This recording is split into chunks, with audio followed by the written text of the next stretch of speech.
Selam, videoma hoş geldin. Bugün portre çalışması yapacağım, renklendirme yapacağım. Çizimini önceden hazırladım. Biraz ışık gölge çalışması yapacağım. Son zamanlarda biraz buna takmış durumdayım. Kuru boyalarla renk çalışmaları yapıyorum, portre çizimleri yapıyorum sık sık. Buna takmış durumdayım. Neden? Çünkü kuru boyalar benim için kontrol etmesi çok daha kolay bir materyal. Sulu boya veya guaj boyaya kıyasla kendimi çok daha rahat hissettiğim bir boya türü. Ve parlak nesnelerde gerçekten kendini çok iyi gösterdiğini düşünüyorum kuru boyaların. Bugün Holbein kuru boyalar kullanacağım.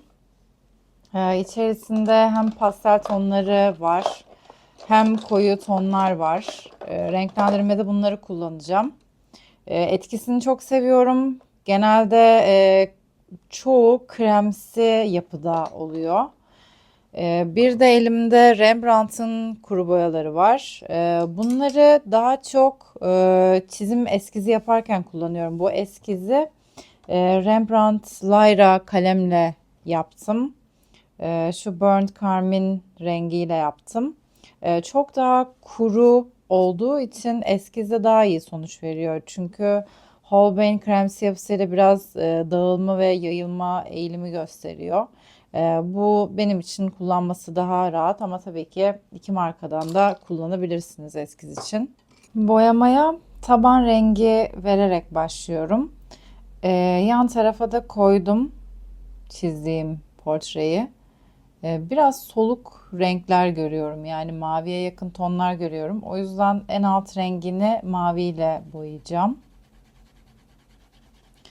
Her tarafını çok daha fazla bastırmadan eşit bir şekilde boyuyorum.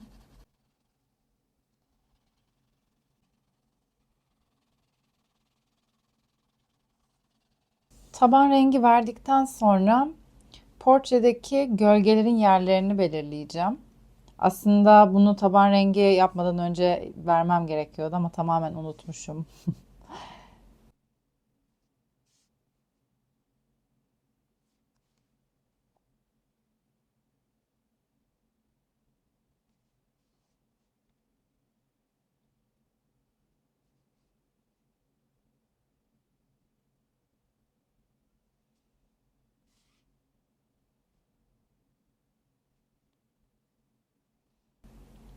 Diğer tarafta da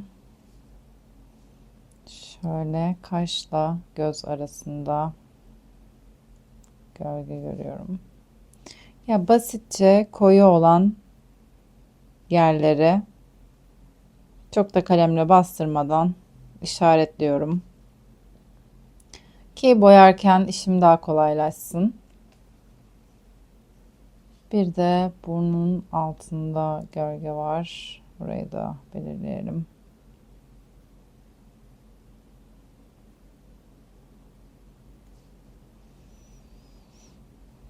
Burnun zaten alt kısmı aynı şekilde gölgede. Gölgelerin yerlerini belirledikten sonra boyamaya başlayacağım. Bu resimde gölgeler sıcak tonlarda görünüyor ama çok çok daha koyu girmeyeceğim. Ee, Yavaştan başlayalım.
Gözü de boyuyorum. Çünkü o da çoğunlukla gölgede kalıyor.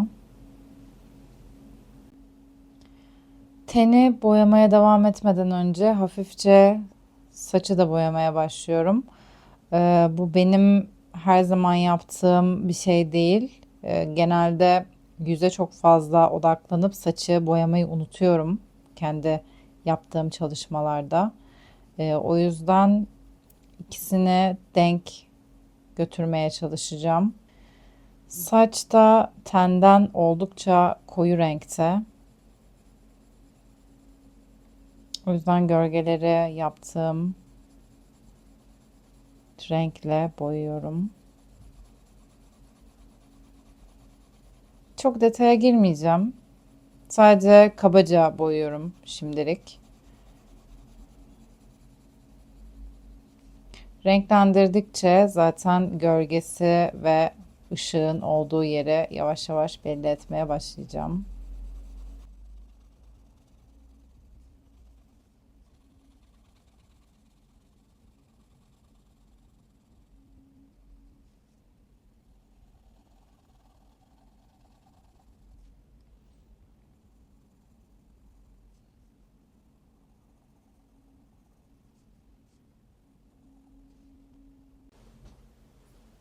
Çok fazla güneş ışığı gelmeye başladı. Umarım videoda çizim görünür.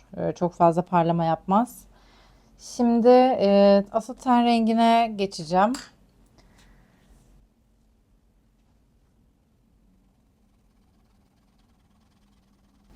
Referans fotoğrafta da gördüğünüz gibi yoğun sarı bölgeler var yüzünde. O yüzden yine bir alt renk oluşturması için bu rengi vereceğim. Çizimi yaparken aynı zamanda e, renkleri verirken, boyarken bütün olarak bakmaya çalışıyorum. E, Detaylarda çok fazla kaybolma eğilimim var. Olabildiğince kendime büyük parçalara odaklanmaya çalışıyorum. Bu gölge bloklarını o yüzden verdim. Hem işim kolaylaşsın hem de hızlansın ve basitleşsin diye. Çünkü ne kadar detay girerseniz girin o işin bir sonu yok.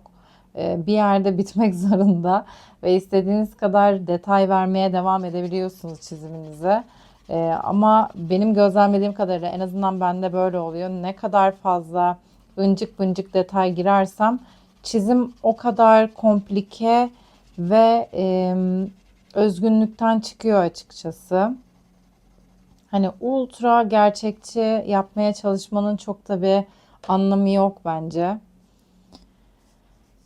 Burundan aşağıya çene altına yine mavi renkte giriyorum. Bir sürü sanatçının paylaştığı içerikler var bununla alakalı.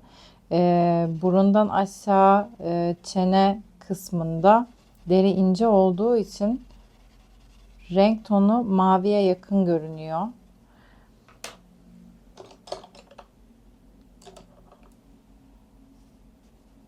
Elmacık kemiklerinde pembeye yakın. Alın kısmında da daha çok sarı tonlarda görünüyor. Siz de boyamalarınızda, portre çalışmalarınızda bunu uygulayabilirsiniz. Çok güzel sonuç alacağınıza eminim.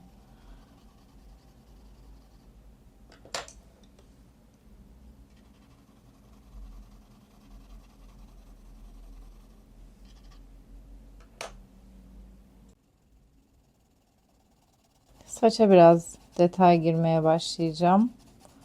En azından şimdilik en koyu gördüğüm yerlere koyu rengi ekleyeceğim. Hani niye mavi kullandığımı merak ediyor olabilirsiniz. Fotoğrafta hiç de mavi görünmüyor. Ama bu bir çizim arkadaşlar. İstediğiniz gibi özgür olabilirsiniz. İstediğiniz renkleri deneyebilirsiniz. Gerçekçi, birebir gerçekçi yapmak istiyorsanız o da güzel. Birebir gerçekçi yapın. Ama istemiyorsanız da Bir sürü renk elinizin altında. İstediğiniz gibi deneysel çalışabilirsiniz. Bu konuda özgürsünüz. Bu sizin çiziminiz. Ben de o yüzden mavi yapmayı tercih ediyorum. Hem aslında şöyle de bir sebebi var. Yüzün tonları sıcak olduğu için gölgeler, ten rengi sıcak tonlarda olduğu için mavi kullanarak biraz kontrast yaratmaya çalışıyorum aslında. Hem çizimin rengarenk görünmesini sağlayacak, daha dolgun, daha doygun görünmesini sağlayacak. Hem de tenle kontrast oluşturacak.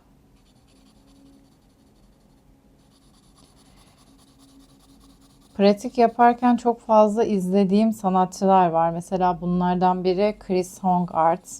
Onun çizimlerinde, boyamalarında birçok rengi beraber kullandığını görebilirsiniz. Videolarını kesinlikle izlemenizi öneriyorum eğer bu konuda kendinizi geliştirmek istiyorsanız. Veyahut çizim videosu bile izlemeyi seviyorsanız mutlaka videolarına göz atın derim.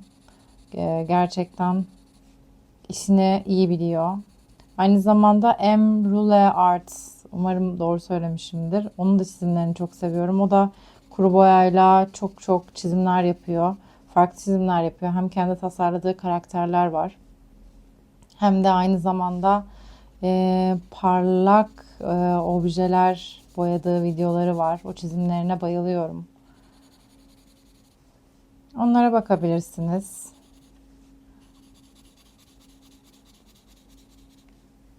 Ben de elimden geldiğince e, size çizimlerimi göstermeye çalışacağım. Ben de durmadan kendimi geliştirmeye çalışıyorum.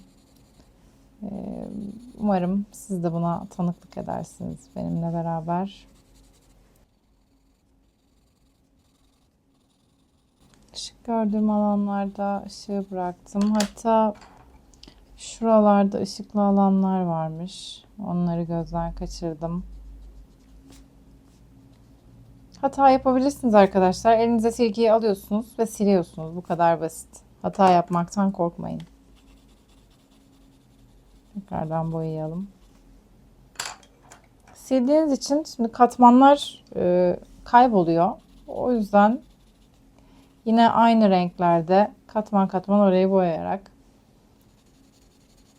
düzeltebilirsiniz. Aynı zamanda kaşları da boyayacağım. Yine yüzde bir kontrast oluştursun.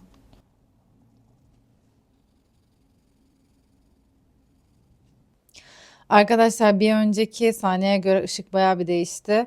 Güneş bir noktadan sonra o kadar fazla gelmeye başladı ki görememeye başladım. Ekranı göremiyorum, referans fotoğrafı göremiyorum, kağıdı göremiyorum. Aşırı parlıyor. O yüzden 1,5-2 saat kadar beklemem gerekti. Yani çekim yapmak için güneşli gün olmasını bekliyorsun. Güneşli oluyor. Bu sefer ekranı göremiyorsun. Bulutlu gün oluyor. Çekim yapmak için aşırı karanlık oluyor. Yani insanoğlu bir türlü tatmin olmuyor açıkçası. Şimdi birazcık daha detaya girmeye başlayacağım. Parlak sarı gördüğüm alanları şu anda boyuyorum. Kulaklarda var. Bugünlerde ne yapıyorum? Sigarayı bırakmaya çalışıyorum arkadaşlar. Zor zamanlar geçiyorum açıkçası. O yüzden kendime birazcık da böyle kuru boya çizimine verdim. Hani sapık gibi çizim yapıyorum. Dikkatimi dağıtmak için. Aslında iki taraflı kazanım söz konusu burada. Hani win-win situation.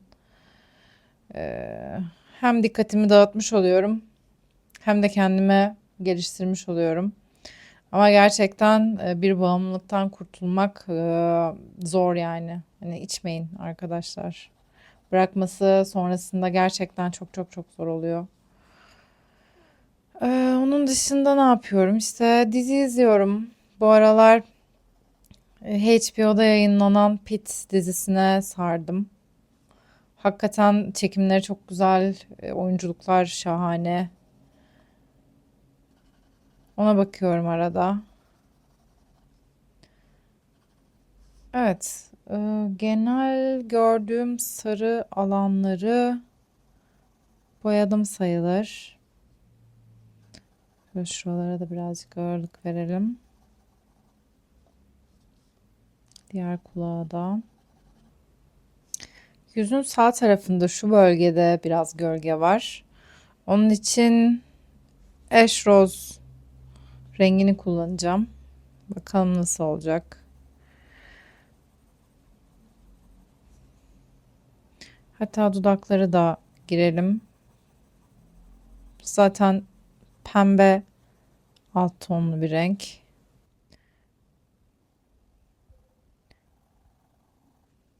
Hmm, evet. Referans fotoğraftaki renge yakın bir renk oldu. Hoşuma gitti. Hafifçe boyuyorum. Sonra koyulaştıracağım.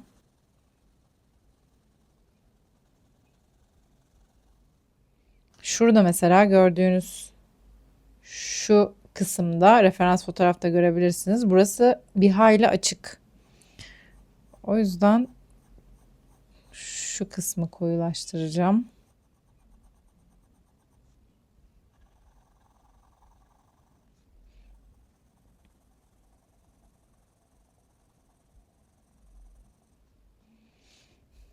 Aynı zamanda gözleri de bir tur bu renkte geçeceğim. Gözün içini de boyuyorum. Çünkü gözün içi aslında tam olarak beyaz bir renk değil. Daha çok grimsi bir renge sahip. Zaten bu referans fotoğrafta da görülüyor.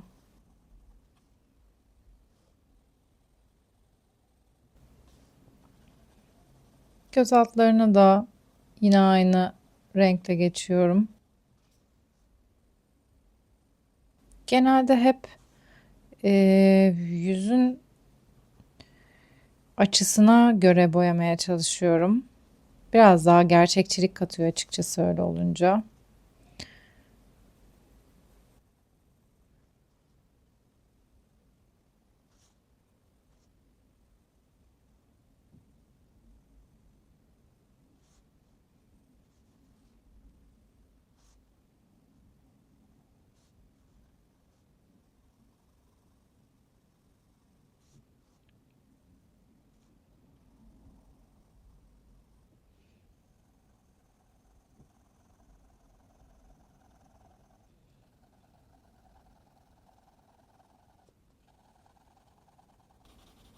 Saçlara da farklı renkler ekliyorum gördüğüm yerlere. Birazcık daha koyulaştırıyor bu hangi renk? Sea Fog rengi.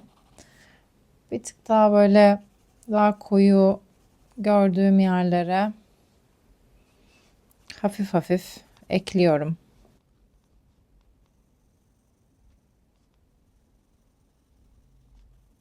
Gittikçe daha da koyulaştıracağım saçı. Referans fotoğrafta gördüğüm çok daha koyu olan alanlar var. O alanları belirlemek istiyorum çünkü gözüm karışıyor. Öncelikle onları bir belirleyip boyamak istiyorum. Şöyle şu kısımlar çok daha koyu.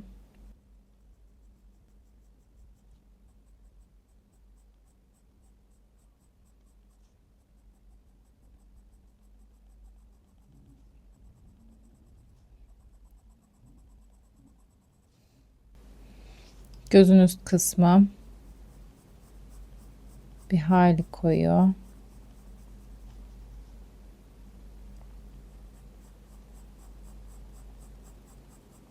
Aynı zamanda gözü de boyayacağım.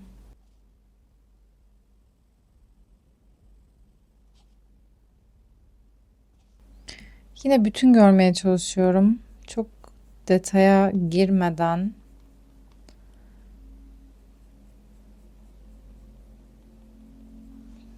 şurasını mesela daha koyu görüyorum. Aynı zamanda sağ gözünün üst kısmı çok daha koyu geliyor. Burun deliklerinin içi.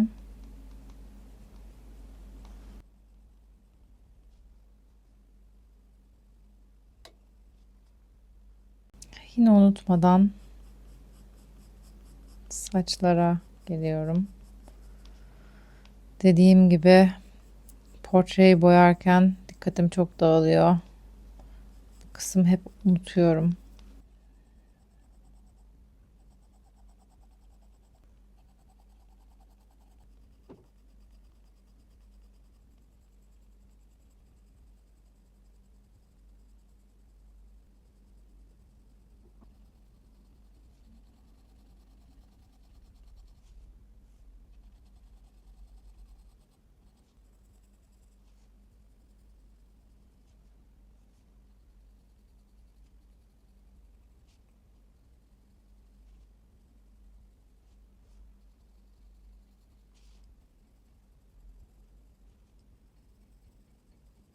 Yanaklara biraz renk vermek istiyorum. Böyle eee, turuncumsu, bakırımsı gibi bir renk görüyorum yanaklarında.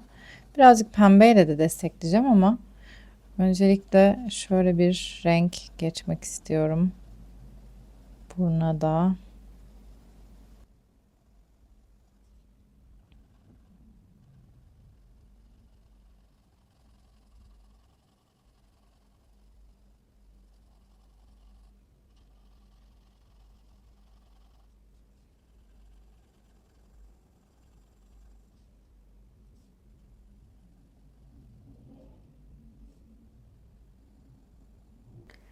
Şimdi yüzde gördüğüm açık renkli yerleri yapacağım. Daha çok yansıyan yerler buralar. Özellikle çenenin alt kısmında yanağın üst tarafına doğru devam ediyor. Ve şakaklarda da var bu parlamalar. Benim gördüğüm buralarda yeşilimsi tonlarda geliyor, devam ediyor ve şuralarda daha turuncumsu tonlarda görünüyor. Bir deneyelim bakalım. Olmadı turuncuyla başlayacağım. Olmadı yeşile dönüştüreceğim bunu.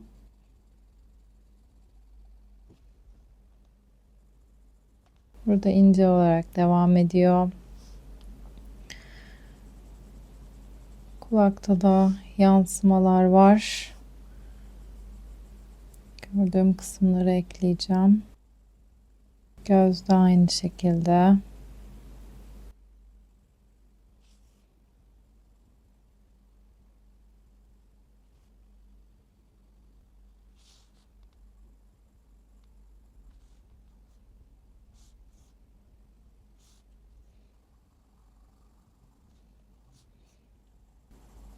Hangi rengi nerede görüyorsam gördüğüm şekilde eklemeye çalışıyorum. Ve yine çok detaya girmeden, detaya girme diye kendime hatırlata yapmaya çalışıyorum. Şuralarda da biraz böyle bir turunculuk görüyorum.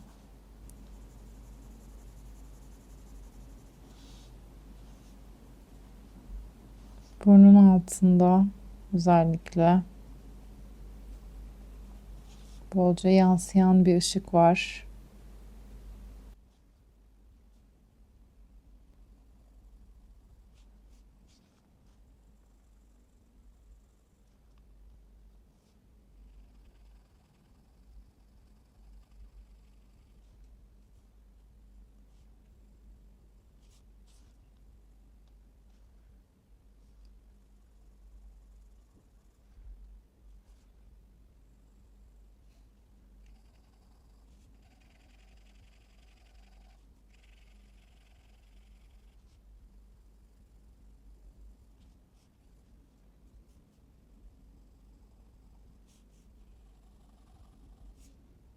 Burnu biraz detaylandıracağım. Dediğim gibi hani birebir aynısını yapmaya çalışmıyorum. görmekten hoşlanacağım şekle getiriyorum çizdiğim portreyi.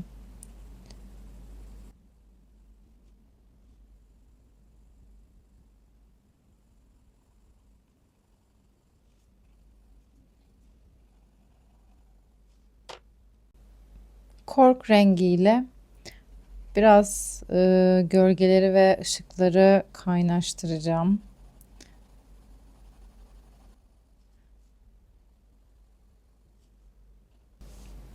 Biraz koyu gördüğüm yerlere ekleyeceğim bunu. Kaşların üstü özellikle.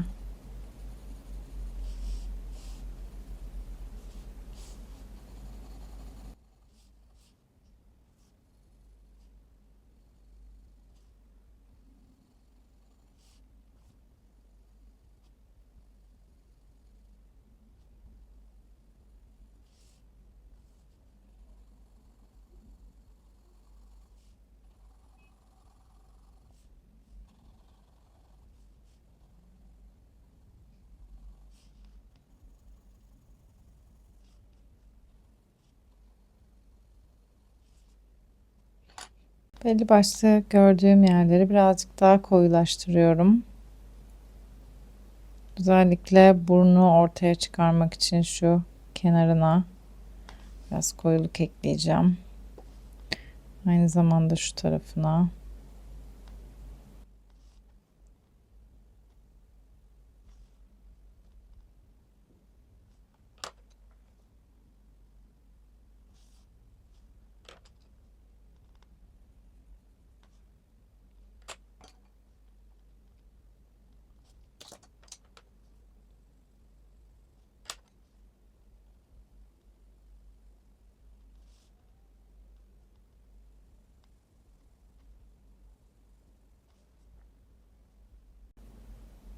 İşleri biraz ilginçleştirmek için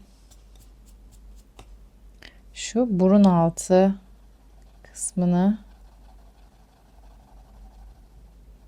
maviyle boyuyorum.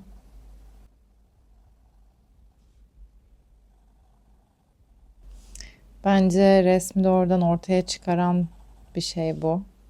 Yani yine aynı şey aslında. Sıcak tonların arasına soğuk bir ton ekleyerek ikisini ortaya çıkarmaya çalışmak aslında yapmaya çalıştığım şey bu. Aynı zamanda şuraya da ekleyeceğim. Bence orada mavi, yeşilimsi bir ton görünüyor. Ama uyumlu olması için mavi ekleyeceğim şu an. Yeşil eklersem çok sırıtabilir diye çekiniyorum.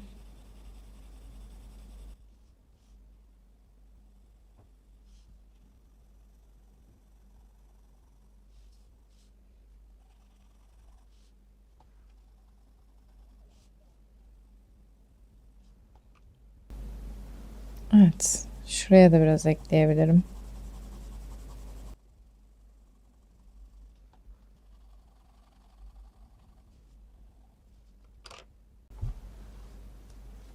Biraz artık dudağı belirginleştirelim.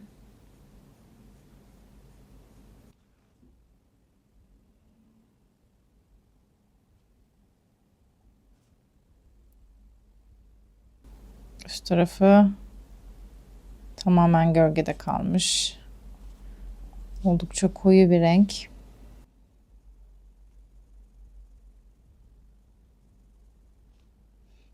Alt kısımda aynı şekilde gölgede kalan kısımlarını boyuyorum.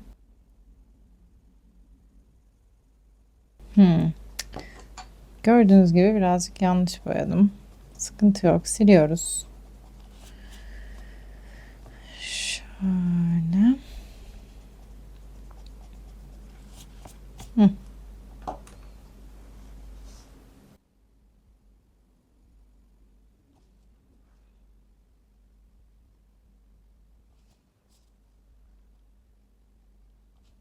Evet, bayağı bir ortaya çıktı.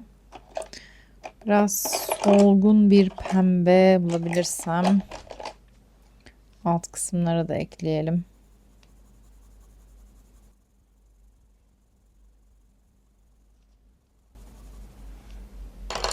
Evet.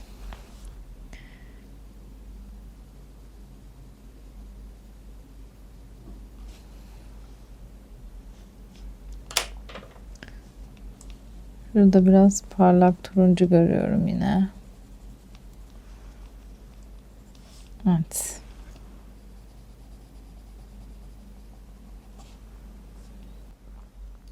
Göz altlarını birazcık pembeleştirmek istiyorum. Daha pembe tonlarında görüyorum orayı.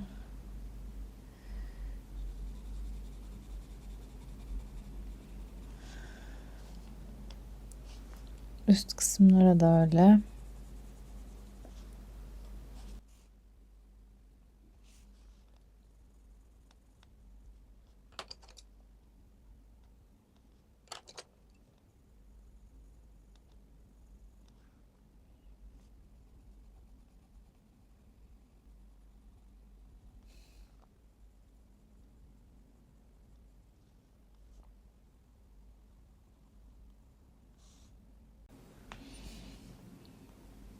Gözü biraz detaylandırmaya başlayacağım artık. Bence portrede en çok ortaya çıkan kısım gözler oluyor.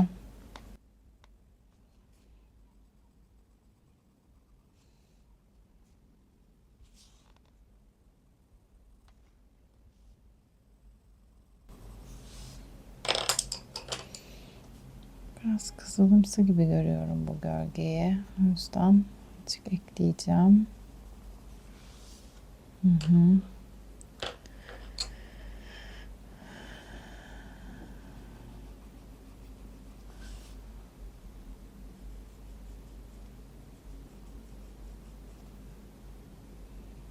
Yani referans fotoğrafta bayağı bir koyu gözleri.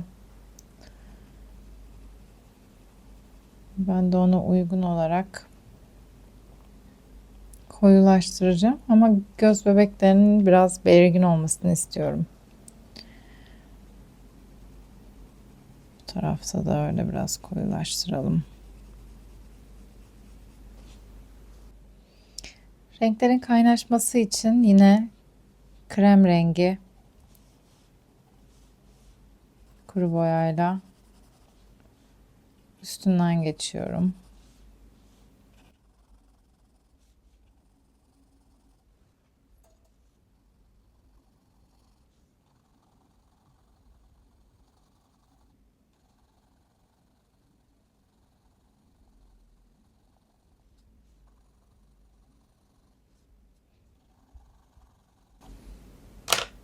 Evet, şurayı birazcık daha koyulaştıralım.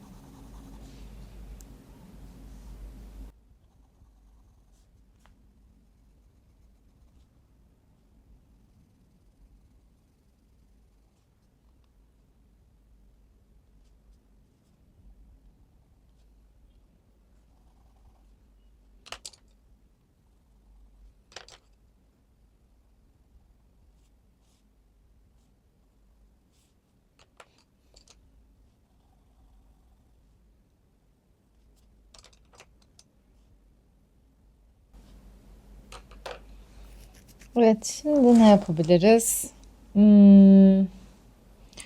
Birazcık şu boynuna taktığı boyunluk mu demeliyim, tasma tarzı kolyeyi biraz detaylandırmak istiyorum. En azından hafifçe bir doku ekleyelim.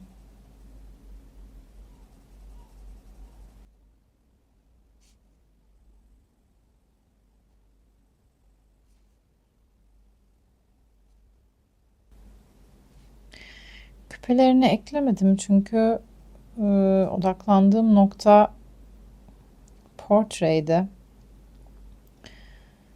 Küpeleri eklersem açıkçası çizimin çok uzun süre alacağını düşündüğüm için eklemedim. Belki bundan sonraki portrede takısı olan bir referans fotoğraf seçip O şekilde boyayabilirim. Bakalım birazcık şeye göre değişecek tabii yani. Seçtiğim referans fotoğrafa göre değişecek.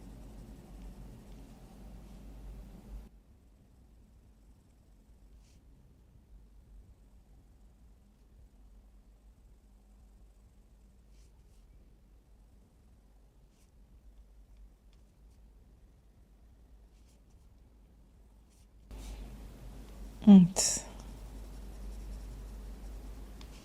Biraz daha detay girince daha bir hoş oldu değil mi? Hoşuma gitti.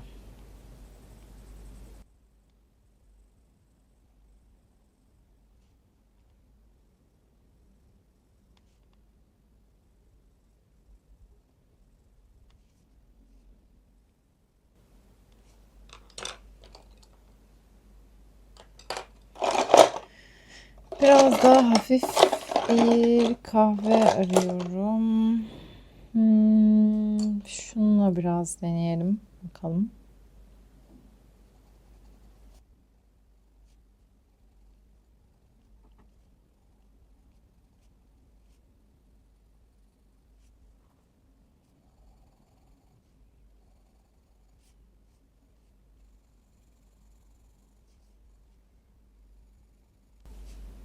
Evet. Şurası da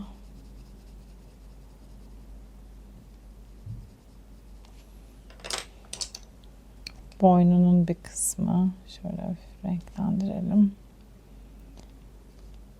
Şu kısımda aslında bayağı bir küçük bir alan kalıyormuş ışıkta. Şöyle.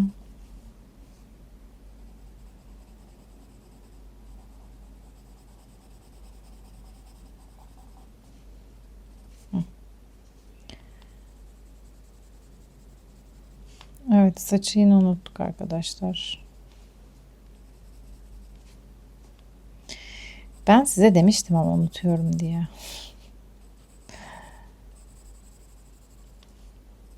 Hem unutuyorum hem de yapması yani çizmesi bana açıkçası çok zahmetli geliyor. Saç uçlarında biraz turunculuk görüyorum. Onu da ekleyeyim. Biraz renk katsın. Aynı zamanda hafif şuralara da ekleyeceğim bence. Turuncumsu parıldamalar var orada.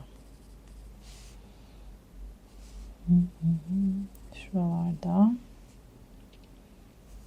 Aynı zamanda şuralarda. Evet.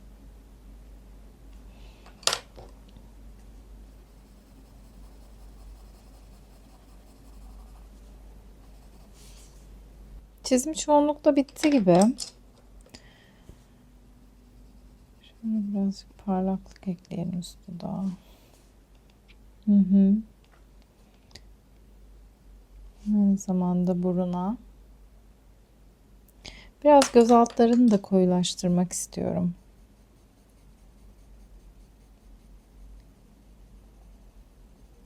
Evet.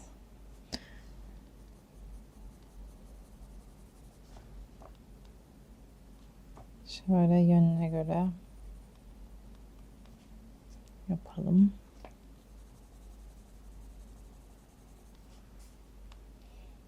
Hı hı. Şu çene kısmı hiç içime sinmedi. Bunu daha fazla kurcuklamasam mı acaba?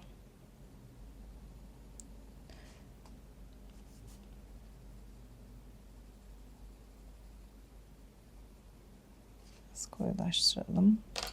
Bir tane ten rengiyle şöyle bir geçeceğim. Yani oldukça iyi görünüyor. Gölgenin ışıkla buluştuğu yere biraz parıltı ekliyorum. Bakar mısınız doğrudan değişikliğe? Yani bir anda patlıyor resmen. Bunu çok seviyorum, bu rengi. Aprikot rengi. Böyle bir anda bütün havayı değiştiriyor yani çizimdeki.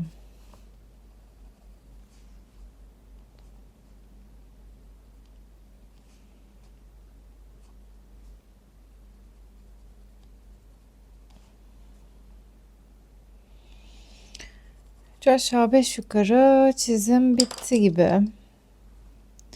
Dediğim gibi çok fazla kurcalamak istemiyorum.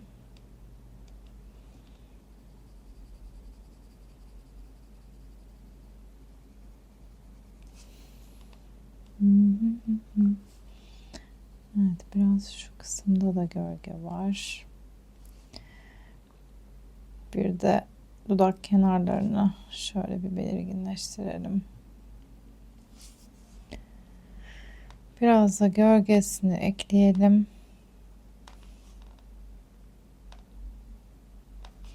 Yani başta dediğim gibi işte, yani bunu detaylandırmanın sonu yok arkadaşlar. Hani ekledikçe eklersiniz, ekledikçe eklersiniz. Orada da benim bakış açımdan işin güzelliği biraz kaybolmaya başlıyor.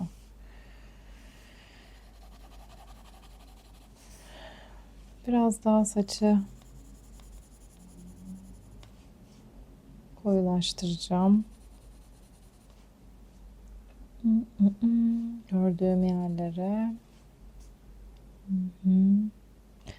Şurada da biraz böyle turuncu yansımalar var sanki.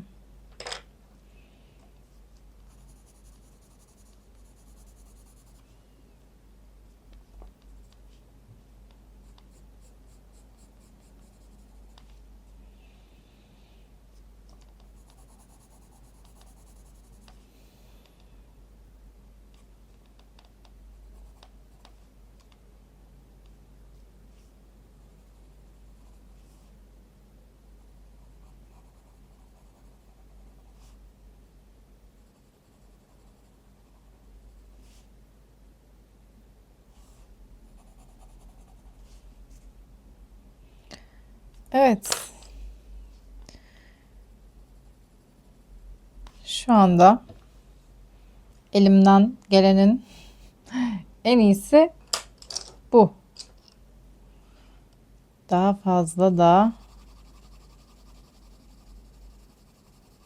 fazla kurcalamam. Kendimi durduramıyorum.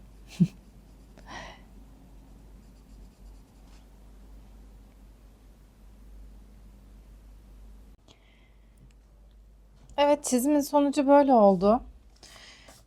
Sonuçtan gayet memnunum. Bence güzel bir şey ortaya çıktı. Koyular birazcık daha koyu olabilirdi ama dediğim gibi daha fazla kurcalamak istemiyorum. Şu andaki görünümünden gayet memnunum. İzlediğiniz için teşekkürler. Bir sonraki videomda görüşmek üzere. Bay bay.